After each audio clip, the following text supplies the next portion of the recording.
to dedicate today's class to Chabad rabbi from Dubai, Rabbi Tzvi Cohen, a blessed memory. You may or may not have heard, who was murdered over this weekend. Yeah, a tragic, terrible story. And they're going to dedicate today's learning to his memory. All right. One more thing before we get started.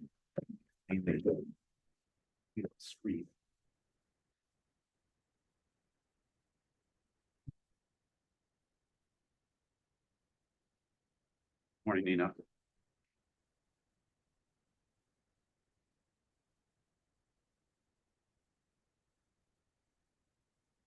Okay. So where are we up to? Who knows where we're up to?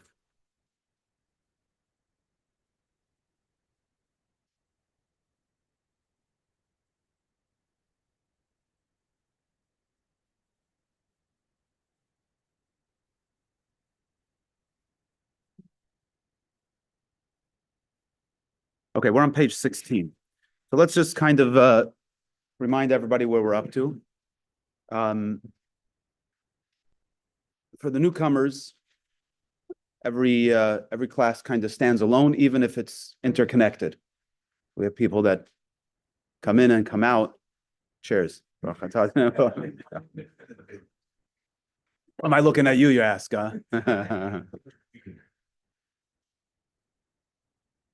Okay, so we're discussing the concern that God had that Adam and Eve, after eating of the tree of knowledge, might eat of the tree of life, and they would live forever, even though they were on the program to live forever prior to eating of the tree of life, prior to eating of the tree of knowledge. And we discussed that the concept of good and evil in heaven, from God's vantage point, from the angel's vantage point, the existence of evil is a peripheral knowledge. It's impersonal, because all of creation pretty much is impersonal. In other words, God's agenda wasn't to create the spiritual worlds, to create the angels. God's agenda was to create the human being, and that the human being on this earth should make this world into a godly place. So whenever we're invested in something, there is the internal investment and there's the external investment. The internal investment is where our agenda really lies. But we always need periphery around the agenda in order for us to achieve our agenda. So, for example, you don't go to work to sit and punch numbers into a computer. You go to work to succeed at whatever the business is, so you can take the money that you make from that business and do whatever it is that you actually need or want to do with that money. Now, sometimes people go to work because the work itself is the end. If you're a doctor, you're there to heal people. But even then, there's a lot that goes on as a doctor that has nothing to do with your actual profession, actual interacting with the people to heal them. We don't bring children into this world so we can change diapers, or feed them. It's a necessary part of raising children who are going to, whatever your agenda might be, but as a general point, human beings have an innate need to bring to create continuity of themselves. So we bring children into the world. Maybe we have more altruistic purposes to raise good people, to help populate the world, to do good things in the world. Whatever the case is, there's an agenda, and there's an internal agenda, and there's a peripheral agenda that needs to happen in order to achieve that agenda. We don't build a house so that we can have, sheetrock on the walls. We build a house so that when the house is completed, we can gather with our family, we can have a place of safety, and so on and so forth.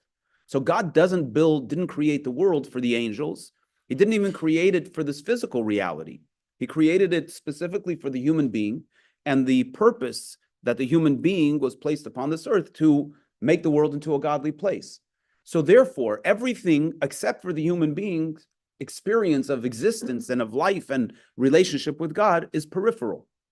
trees don't have a lot of depth to them. You can't engage in a conversation with a tree. You can't, a rock doesn't have a lot to offer you in terms of emotional stability, right? Because it's not an internal being, it's a peripheral being, let alone the angels and so on and so forth. So when it comes to good and evil, as a concept, it existed prior to eating of the tree in a peripheral way. Even for Adam and Eve, it existed in a peripheral way.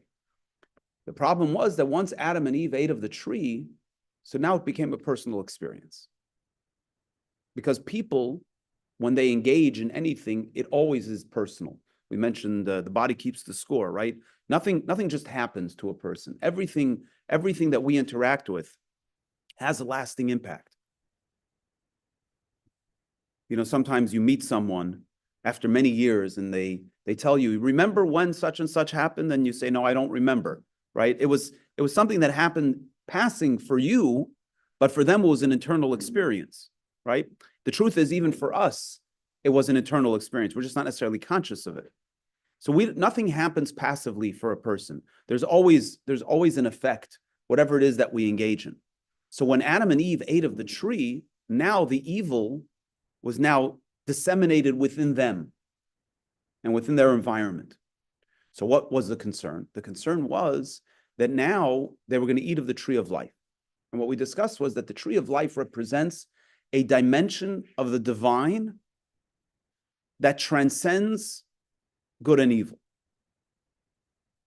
The prophet says that if you do good, what does it do for God? If we do sin, what is he going to do to you? In other words, our actions, it's a legitimate question. People wonder, like, Rabbi, does God really care if I turn on or off a switch on Shabbat? The answer is yes, and the answer is no. What does that mean? There is a dimension of God that's not affected by that, inherently not affected. God is so much bigger than me and my little action. But God chose for my actions to make a difference. So when we say that God chose, that means there's a dimension of God that transcends that, and there's a dimension of God in the choosing that now relates to that. When we think of decisions, it's like I thought that way, and now I think this way. We're doing the JLI course right now. We're teaching is called nurturing relationships. So the class that we're going to teach this week is called The Art of Disagreement. And what's really interesting in The Art of Disagreement, one of the suggestions, it's based on the premise that they build up very nicely in the course, is that not every disagreement needs to be resolved, right? Part of the tension that's born in relationships, in all kinds of relationships, is when one party feels like every disagreement needs to be resolved. And it's okay for disagreements not to be resolved, because people are different. And you're going to look at the world your way, and I'm going to look at the world my way. And that's okay. That's actually beautiful that we have different perspectives about existence, right? I don't have to convince you of my worldview in order for us to coexist. And not only to coexist, to really have a wonderful, loving relationship. But sometimes we feel like it's either or. Either you see it my way or we're not connected. But God for sure doesn't need to be either or. So God, even after God makes the decision to create and that actions should make a difference to him, God, there is still a dimension of God that transcends that. And if we can access that point, then in a sense, our actions don't make a difference. By the way, we've discussed this over the years around the high holiday season, that Yom Kippur, which is the holiest day of the Jewish year, is a day of essence. There's a play on the words. The day of atonement is the day of at one-ment, right? It's a day of oneness. What's going on this day of oneness? The essence of who we are connects with the essence of God on a level that transcends the complexities and the differences, the fragmentation. So sometimes a child does something to hurt a parent, or a parent does something to hurt a child. How do you repair that? Real repair is not in the action. Because I can repair the action, I can apologize for what I did wrong, but what's to say that I'm not going to do something else wrong? And so if we want to really repair the relationship, we have to go to an essential place, a place that transcends actions.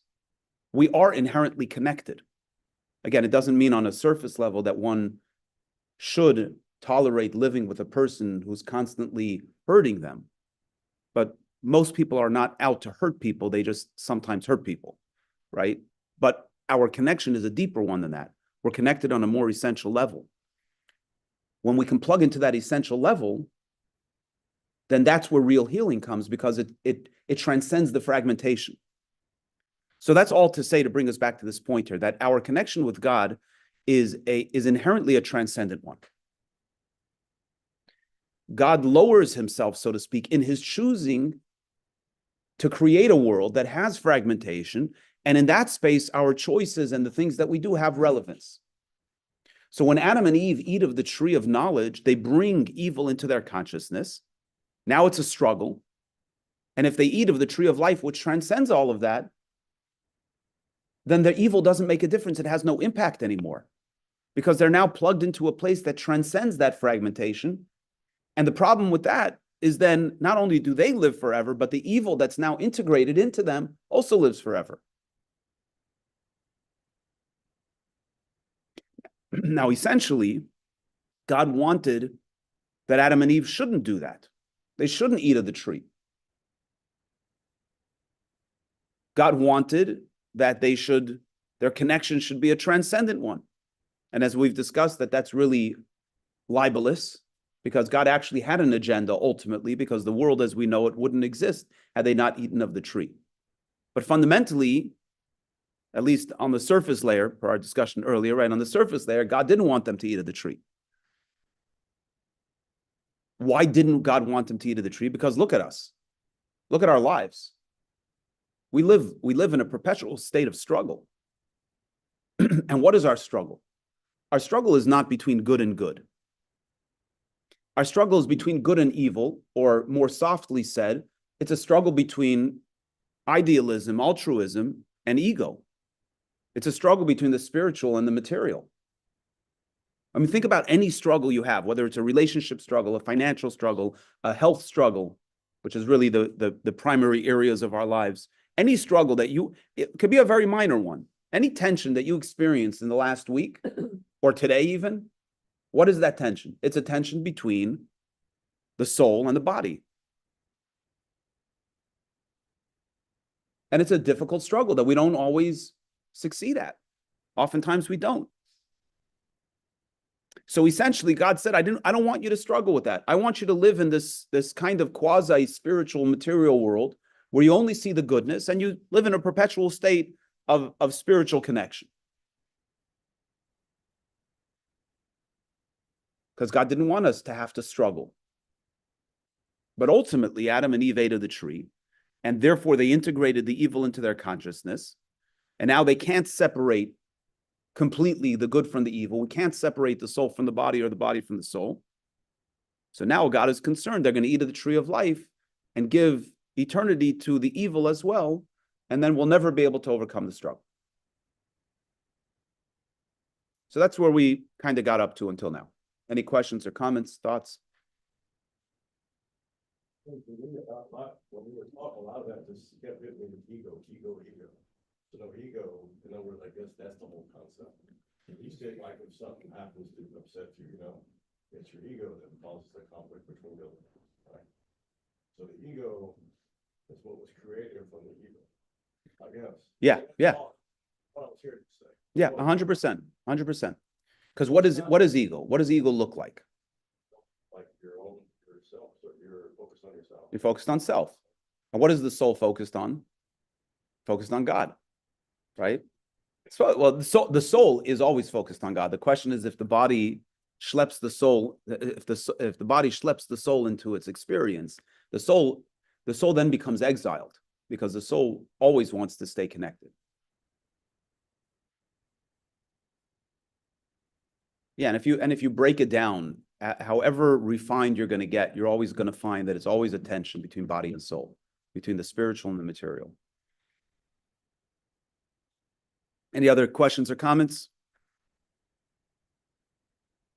Okay.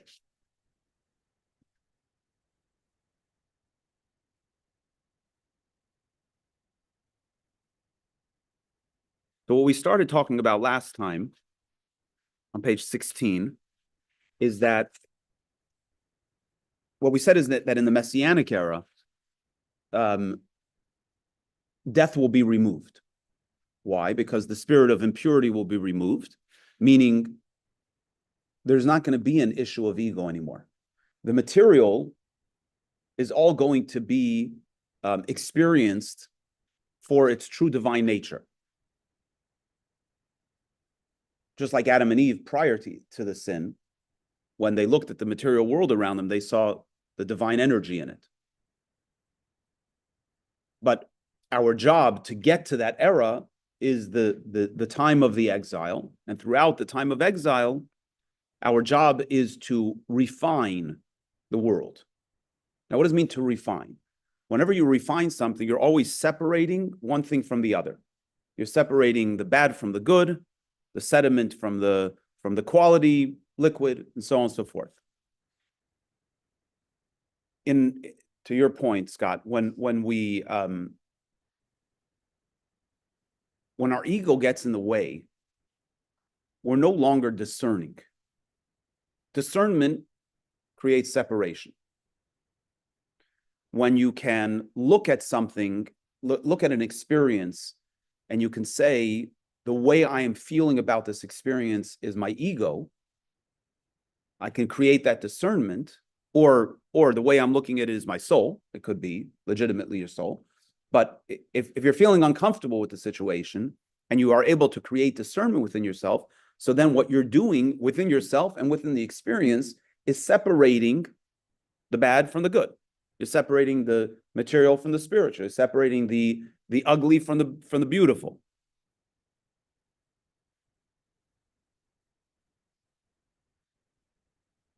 What's the key to discernment? The key to discernment is chachma.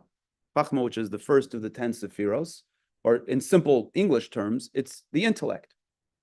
Our wisdom, the brain has the capacity to create discernment. That's where discernment takes place. I look at a situation, right? Emotions have the opposite effect. Emotions create enmeshment. Somebody says something to me that offends me, my emotions flare up, and the judgment then flows, and the reaction then flows, and everything goes from there.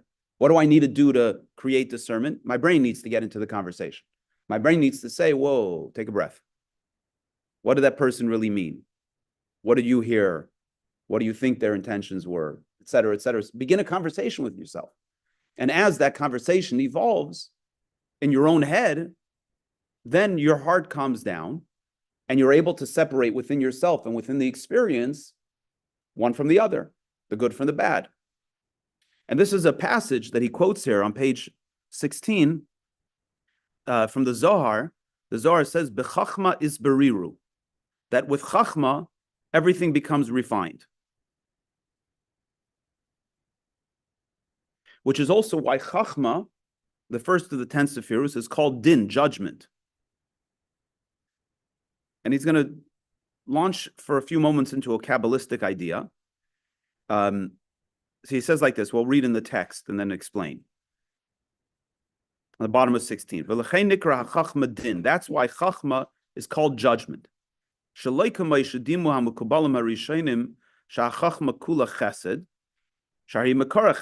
This concept that chachma is connected to judgment is unlike what the earlier Kabbalists believed, that chachma is entirely kindness, since it is the source of kindness. V'hachayat himtzi sheyesh bagam kein din v'shibchu harizal. The chayat was a Kabbalist. He's known as Rabbi Yehuda Chayat. Chayat also means a tailor, but he's a term of endearment. He's called the Chayat, the tailor, on his name. So he proposed that Chachma also includes judgment. And the Arizal praised the Chayat for this innovation, that Chachma also includes judgment. I'll explain in a moment.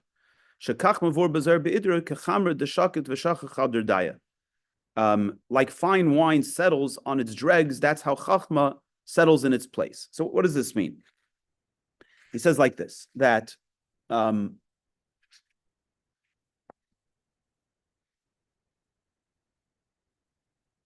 let's talk a little bit about Chachma and Bina for a moment.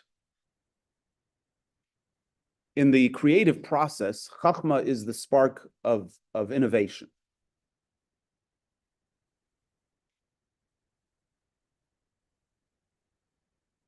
In conception, it's the seed. So it is a forward-flowing energy. And chesed, by definition, kindness, inherently is about giving. It's about flow. Bina, understanding, is what captures the innovative spark and builds it into an idea. People can have all kinds of great ideas, but if there's no Bina, the idea goes away. We discussed this maybe in the last discourse. We learned the idea that you have people who are great innovators, but they never take their concept to market because they're not organized in Bina is organization. They just don't have the organization skills to take their concept to develop it to the next level. So a good innovator brings on board a partner who's a good organizer. And then together they take a great concept and get it to market. Within our creative process, we have the capacity for Bina to take the spark of an idea and break it down and develop it. Again, this doesn't have to be too mystical. It can be very simple. You go to a class, you're listening to a podcast, whatever it is, and an idea comes up. What do you do with that idea? So for the most part, we let those ideas come and go. They float in, they float out. But when we take the time to pause with that idea and to think about it and to say, what is that niggling at? You say, oh, I remember I read this thing somewhere else and there's a parallel to that thing. And oh, maybe I can apply it to that situation. I was thinking about this morning when I was doing my morning services. I was thinking about this terrible tragedy in Dubai, and something hit me like, this was my sermon yesterday. And I said, okay, how was it my sermon? I felt like it was connected, and I stopped to think about it. And what I spoke about yesterday was that we have a tendency when things like this happen to become weaker instead of stronger, because the fear drives us to want to kind of meld in. And we learn from the story of Abraham and Sarah chasing away Ishmael from the house that ultimately it was what brought Ishmael back. It caused Ishmael to return at the end of his life, because he learned from that there's no tolerance for evil. So it was actually Sarah's, who was the epitome of kindness together with Abraham, that actually engaged in this expression of strength that actually was the catalyst to having Ishmael return back at the end of his life. That is to say that when you're experiencing things like this in the world and there's a tendency to want to hide and to run away and to keep a low profile, that's the opposite response. The correct response is to be stronger, not to become weaker. Because when you become weaker, you actually allow for that evil to flourish. I'm just giving you an example, something that I was thinking about. And had I not paused to think about this, I wouldn't be speaking about it now, because the whole thing would have floated away. So in whatever it is, you always have to take the chachma and capture it in Bina. Again, we mentioned conception as being the seed is the Chachma, the uterus, the womb is the Bina. It captures it, and only because it captures it does it turn into something that's a life, right? That produces new life. You plant a seed in the ground, that's an act of chesed. The earth, when it fertilizes and captures the seed, it produces fruit, it produces a tree, it produces a flower, whatever, right? So we always need to have that relationship. So we see from this, number one, that chachma, this energy of chachma is chesed, it's kindness, it's flow. The Chayat introduces the concept that chachma is also judgment. It also possesses gevura, the attribute of discipline. And we see that because chachma itself is discernment. Even before it goes into bina, the lightning bolt, that innovative spark, is not, it's very focused. It's a very intentional, innovative spark. It's not fragmented in its innovation. The innovator may have a lot of fragmented, innovative thoughts, but if a thought is going to be captured and turned into something, that thought needs to be very discerned. It has to be very specific. So when you're listening to that podcast and an idea comes along, that means that the Chachma discerned from all the possible thoughts and said, no, this is the one that's worth looking at. And when we have that emotional experience that is clouding, that's making us enmeshed in the particular experience, the Chachma comes along and says, hold on, there's something here. Let's pause. I mentioned this a couple of times. There's a field of therapy today that's become very popular. It's known as internal family systems, IFS. And if I'm remembering the process correctly, the first step when somebody is developing themselves with this, learning the tools of IFS, the first thing is, I don't think they call it. It's after his days.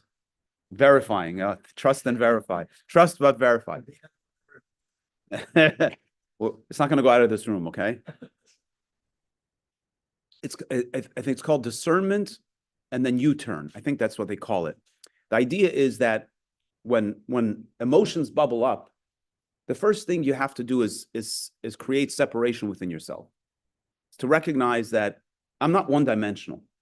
If I'm having a strong emotional reaction, that doesn't define the totality of who I am.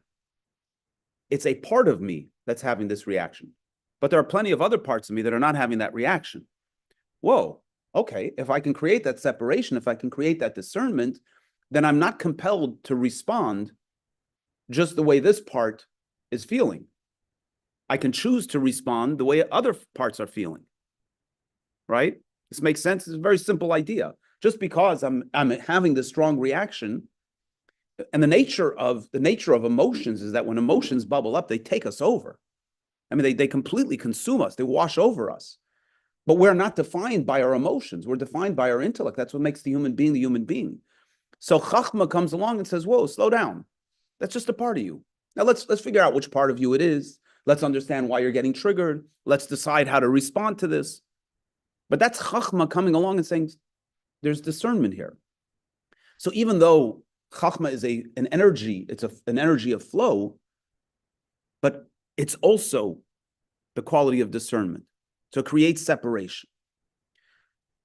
So Chachma is the quality that refines, right? If we said that our whole purpose until the Messianic era is to refine, to separate the ego from the body from the soul, the ego from the selflessness, to find the godliness in the world around us, that all requires the Chachma to create that discernment. Any questions or comments on that? So, like you say, well, you're saying when something happens to you, okay? And it makes a response, and they could make a strong negative response.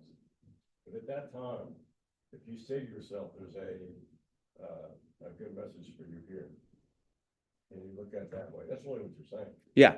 So who tells you that? Consumed by it.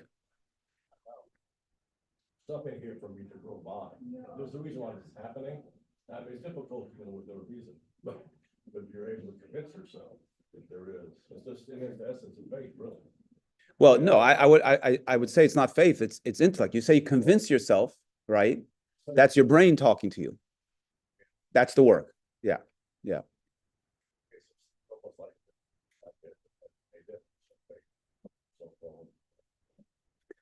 Yeah, you have to believe in the underlying principle that there's something here for me in order to take the time to use your brain to discern it. I was in yeah. This may be tangentially related, but have you ever heard of or studied Eckhart Tolle at all? So, I mean, first of all, I want to say I love that you're saying when there's pressure put on you, you can either become weak or strong. I love that you're saying that, because I believe that 100%. That's just like affirmation. But yeah, Eckhart Tolle kind of goes, I don't know if he's a step further or if it's the same idea said differently. But his revelation when he was spiraling down towards suicide was, I have not my thoughts. That was his revelation, right? Because his thoughts were saying, oh, you should not be here anymore. And then the inner, the conscious, which is separate from the brain, goes, oh, wait a minute.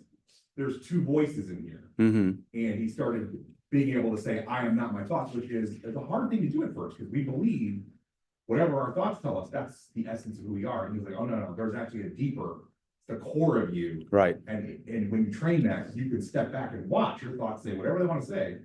Anyways. So, no, that's great. That's great. That's the next level. Okay. And it's a very important point. Really, the book of Tanya is built on that. But it's not directly, here we're talking about the experience. That's talking about when your belief system is not aligned, right? His belief system wasn't aligned, so it allowed for his thoughts. What he achieved was to be able to create separation within the whole mechanism, right? So, in fact, in Tanya, the Alter Rebbe says that we have a godly soul, and we have an animal soul, and we have an intellectual soul. And the nature of the godly soul is the nature of selflessness. The nature of the animal soul is selfishness, right? Self-centeredness. And the intellectual soul is where discernment takes place. That's where the choice lives. Choice lives in the intellectual soul. The analogy he uses, he says there are two kings that are vying for control of the country. And each one's, but they each only have an opinion. And there is the intellectual soul that gets to make the decision. So they're making their case. I want you to be selfless. No, I want you to be selfish. It's going to feel good. No, but it's wrong, right? Whatever. The intellectual soul comes along and says, what do I believe? What's my belief system? What are my morals? What are my values? What do I believe existentially? Okay, am I gonna allow that to actually guide my decision? Which would be judgment. Which is judgment. Right, which is judgment. Which is why Chachma is not only chesed, but it's also gevurah. It's not only kindness, it's also discipline or judgment. Good? You're good, Stanley? You're working it. Okay. 18.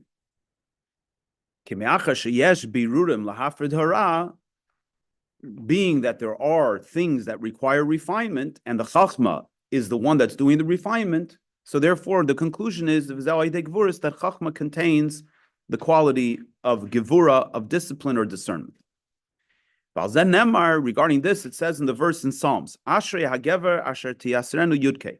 Fortunate is the man to whom God sends suffering. Now, what's interesting here, so just on a very basic level, it's not the focus of today's conversation. This is one of the unpackings of why why we experience challenge in life is it's God's way of pushing us to growth. Okay, that's way overstated, but let's stick with that for now because that's not the focus here. The focus is, why does this verse that King David uses, why does he choose to use God's name, the specific letters of God's name, the first two letters of God's name, Yud and Hey? So God's name is, we pronounce it Ado and Noi, but it's actually spelled Yud and Hey and Vav and Hey. In the temple, when they would on Yom Kippur, the priest would pronounce God's name as it's spelled, and everybody would bow. That's how we repeat that in the Yom Kippur prayers. We reenact that. We remember that. But other than in the temple, for the most part, God's name is not pronounced as it is too holy. The first two letters of God's name is also God's name, the Yud and the Hey. We don't say it unless we're praying. But if you were saying it, it would be change the K for the Y, and we say K. If you understood what I meant, that's fine. If not, run with me here. Anyway, we got the Yud and the Hey. Okay, just trust me on this one here. So the Yud and the Hey, the first two letters of God's name, is also God's name. So why does King David choose to use these letters when he's talking about God? Fortunate is the person that God sends suffering. So the Alter Rebbe unpacks this as follows: Shegam ha'yisurim shem l'teyeles ha'avaretz hara u'mechinas yudke. So he says that even suffering, which is for the purpose of removing evil, comes from the level of Yud and Hey. Meaning, when we experience suffering, what's its agenda? Growth. In a word, refinement, right? Right? The growth is refinement. That's what it is. The growth is refining within ourselves the good and the bad, the ego and the non-ego. Or in the words that we've been using, the purpose of suffering is discernment. Right? If all we feel is crushed by the suffering, then we haven't accomplished anything. If we internalize the suffering that says, oh, we've got something to do here, then we've created discernment in the experience. Where does discernment come from? Discernment comes from Chachma. As we just said, it comes from the first of the 10 spheros, combined with the help of Bina. In the 10 spheros, we have the Yud of God's name corresponds to Chachma. The Hey corresponds to Bina. The Vav and the Hey, the second Vav and Hey, the Vav represents the emotional characteristics and the Hey represents the lowest of the spheres. We won't go there today. But the Yud and the Hey, the first two letters of God's name, represent the Chachma and the Bina. It's brought down in Kabbalah, it's brought down in Tanya. That's the way it is. Yud is the smallest letter of the alphabet. It's conception. It's the spark of an idea. Hey has a breadth and a depth. It's where an idea gets developed. It's expanded, and we go deeper into it. So the Yud and the Hey are the team, so to speak, that engages in discernment. So King David specifically chooses to use these letters of God's name to tell us that how are you going to be able to succeed at understanding that the suffering you're experiencing is for your benefit, it's for your growth, it's to help refine you, it's to help remove the negative that's within you, or to transform the negative in you. That's going to come from the Chachma and the Bina, from the Yud and the Hey. And that's why he chooses to use those letters of God's name in this verse where he's talking about the suffering being to our benefit. Did that make sense? Did I explain that adequately? Let's let that sit for a minute.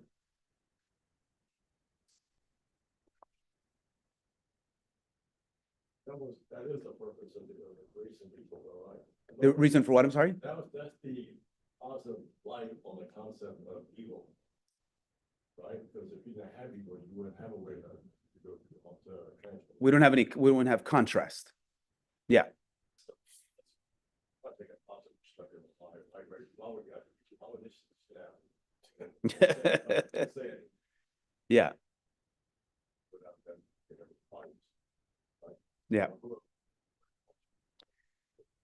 Yeah. Yeah.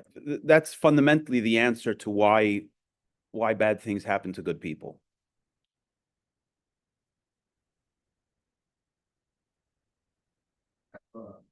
I thought, so Chachma is also wisdom, right? So, so like in Proverbs, it's referred to as very feminine, right? She, and she was with God. And Chachma is a feminine, grammatically, it's a feminine word. okay, brilliant. So it's like it says even God like sat with her when he was going to create. Like she's such an integral part of everything. What you're saying, then seed, which feels very masculine, and then Bina, which feels very feminine. So, which of course I know God is both, has all the attributes. It's interesting. I've never heard of wisdom referred to in a male sense. So, what are your thoughts on that? Well, I think he just addresses it here.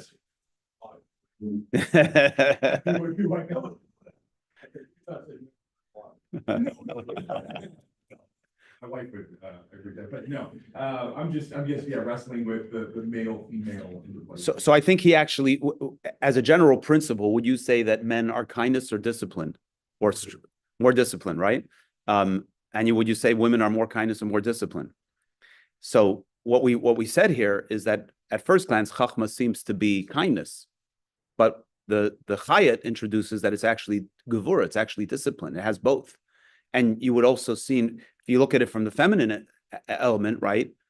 The job of Bina, the job of gestation is what a job of discernment, right? It's totally a job of gevura, right? Even though on the surface it might seem to be all about kindness, right? It's a whole 9 months of, we'll leave it at that. It's a lot of work. So, and the reality is that everything is integrated, right? In the world of order, everything is integrated. The question is, what's the dominant? Yeah. Which is also why men need women and women need men. Like inherently, we need that relationship.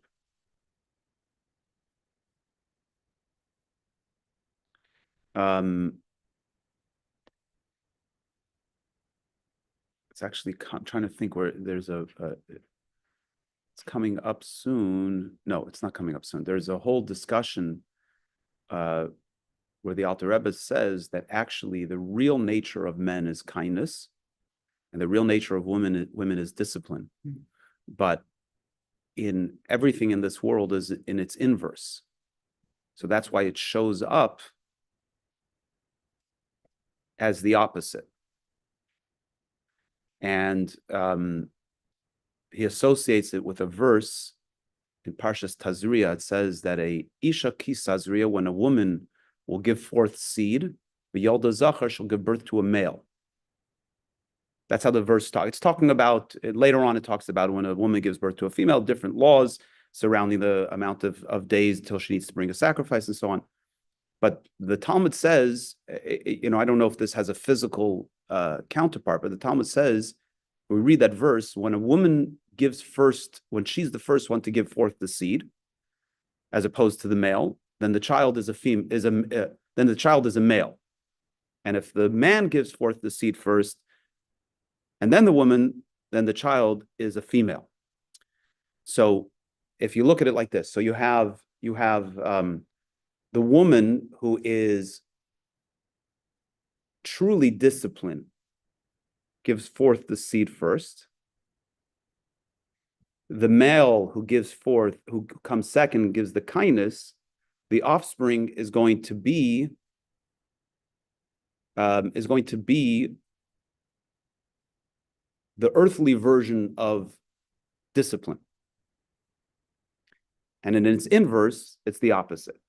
So the point being is that, as we said, things aren't what they seem. Yeah, you're welcome. Anytime. Any other questions or comments on this? Fred, you get this today? You're working on it. Okay. All right, let's keep on going.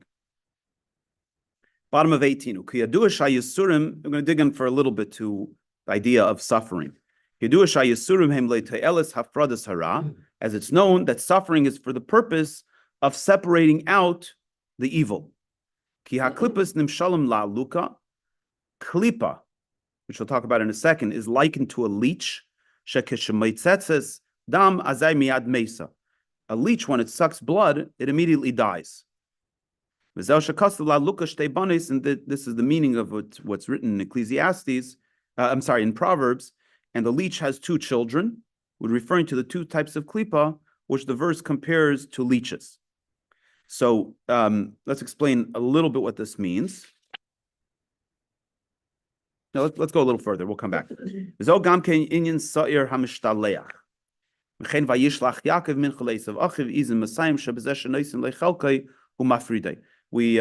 going to read in a couple. So on Yom Kippur, there's this lottery. They take two goats, and one goat is brought as a sacrifice, and one goat is sent away.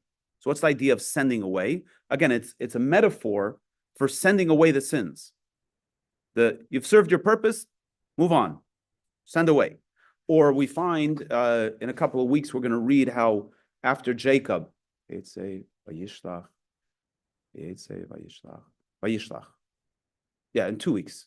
We're going to read in the Torah portion how after Jacob marries and has all of the tribes, he's returning back home and he encounters his brother Esav. And Esav is approaching with an army for payback from back in the day when Jacob stole the blessings from him. So it says that Jacob prepared this gift and he gives him the gift and he sends him away. So what's the idea of sending away? Esav represents the negative forces. So after he paid his dues, he said, go, you've served your purpose here. The term scapegoat comes from, by the way. Yes. Yeah. So what is the idea of the leech? So let's talk for a minute about klipa. For those that are unfamiliar, klipa means a shell. And we're using the word evil here, which is a hard word. But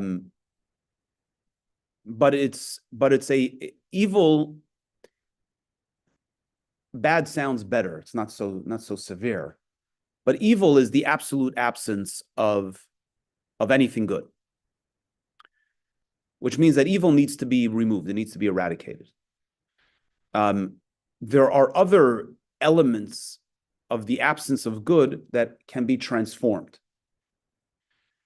Klipa means a shell. I mean, ultimately, as we discussed a few weeks ago, really nothing is devoid of godliness. Even the worst evil is not devoid of godliness. It's just the godliness is so hidden that there's no way for us to access it. So we have to avoid it entirely and send it away. Here's an interesting one for you. It says that in the Messianic era, pork will be kosher. It says, Asid chazer lihitaher. The pig is destined to become purified. This is like, what's up with that? Not that anybody specifically is looking for pork chops, but, you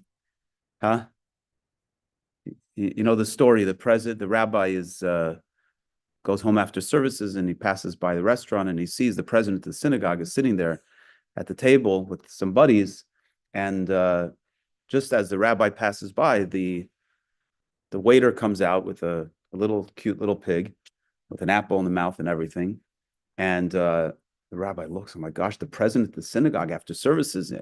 So he has to walk and he has to talk to him. He comes into the restaurant, and the president looks at him and says, Rabbi, did you see what just happened?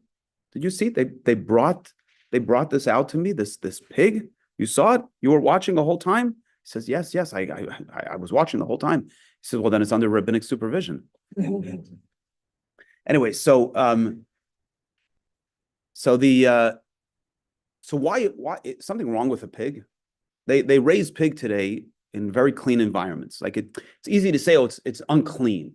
What does it mean it's unclean? People use that term because the Torah uses a behemasher einenu tahor, the animal which is not pure. But it doesn't mean it's unclean. So if you cleaned it really well, I mean, you can clean plenty of animals. It's not about clean.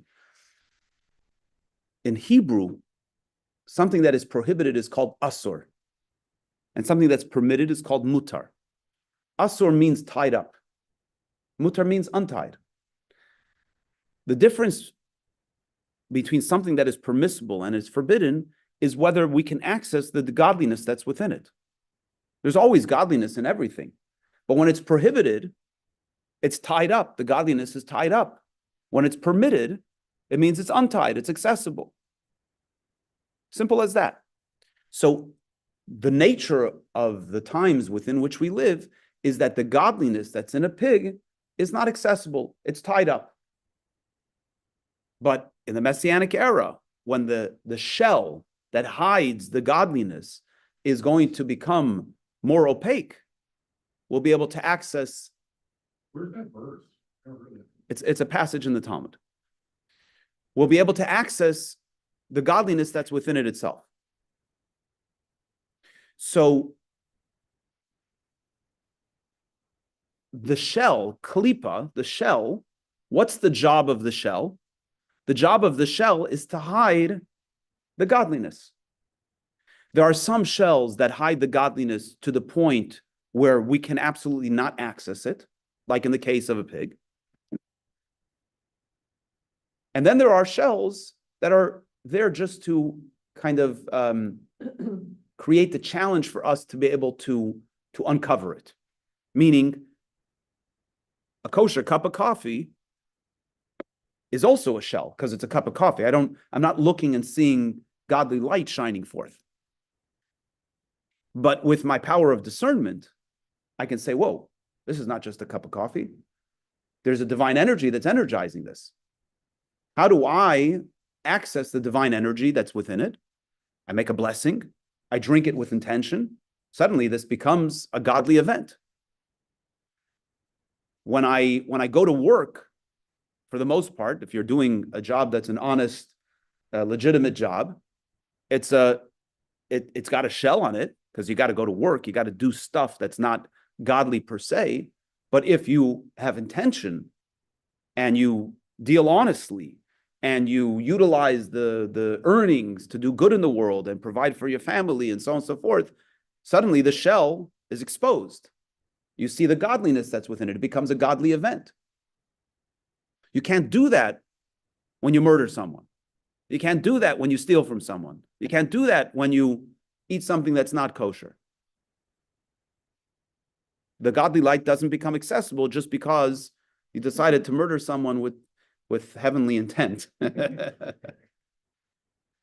Or because you decided that you were going to play God and take from the rich to the poor, whatever. It doesn't work that way. So these are the two shells. The two shells, one shell that hides completely and one shell that gives us access. But the clip of the shell is a leech. It's there for a purpose. It's there to suck the blood. It's there to remove the earthly passion and to give us access to the divinity that's there. Once it served its purpose, it dies. And dying means, as we also discussed recently, dying means that it falls away. It doesn't have to be buried necessarily. It ceases to be. Its whole purpose was to create that challenge. Once it's done, it dies, it ceases to be, it falls away.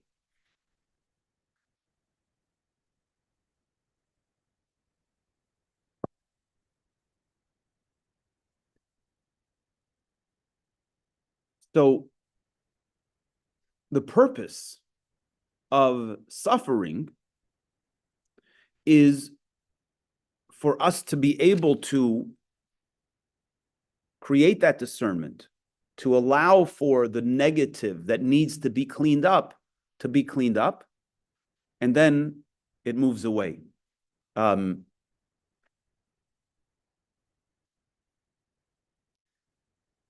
I'll give you an example of this. It's a cute example. There was a rabbi, his name was Gershon Ber Jacobson.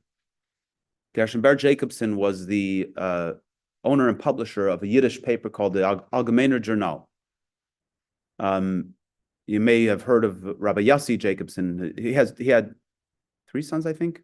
We've mentioned him before. That his sons, all brilliant minds, photographic memories, they would sit at the Rebbe's talks on Shabbat 4, 5, 6 hours, and they memorized the Rebbe's talk, And then after Shabbat, they would repeat it and it would be documented. And they were amongst these this group of oral scribes that had this crazy memory. Anyway, so at one point, he took ill and he was in the hospital. And it was right before, it was during Sukkot. And the Rebbe had a custom to give out, it's a Chabad custom to give out honey cake as a blessing, right? It's called, in Yiddish, it's called Lekach. You take honey cake during the season and then you don't have to take anything else. So you go to a Rebbe and you take honey cake, and this should be the only thing you need to take in the year.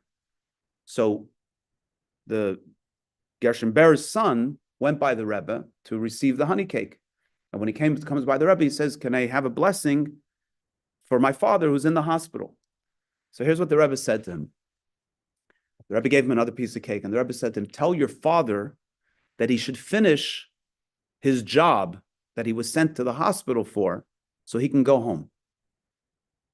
He said it in Yiddish. He should finish his shlichus. He should finish his mission that he was sent to the hospital for so he can go home. What does that mean? It means that on the surface, he's in the hospital because he's sick. So he has suffering. But what is the verse telling us? The suffering is there to help create discernment, to refine. So let him figure out what that is, finish it up, and then he doesn't have to be sick anymore. Now, only a Rebbe can tell you that that's what you got to do. Don't try this on your neighbor because your neighbor will not appreciate it. We can do this for ourselves. We should do this for ourselves. In other words, the way we look at our own suffering ought to be with this reflection, like, okay, what am I supposed to be doing with this challenge, right? Not to say, oh, God's punishing me, but God's trying to push me to a place of growth. Okay, well, let me figure that out. Let me figure out what do I need to change in my life so that I can move past this? Because that's the program, right? That's what King David says. This is why God gives us suffering, is to navigate through it.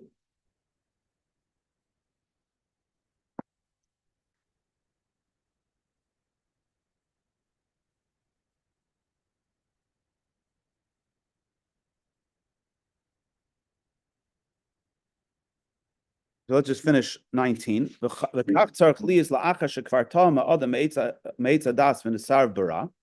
And this is what must be done. Since Adam ate of the tree of good and evil, the tree of knowledge, and caused the evil to get mixed in, so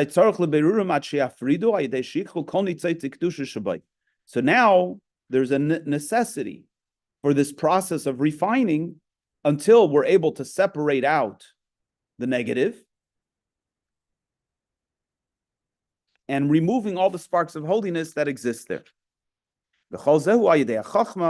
All of this is accomplished through Chachma, as we mentioned, that through Chachma, refining takes place, because Chachma possesses in it not only kindness, but also Gevura, also the discipline, the idea of the rebuke, the suffering, the negative.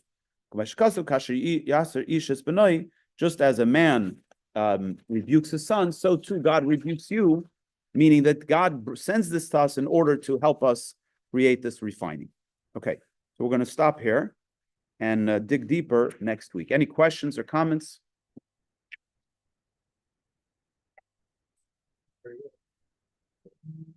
Thank you.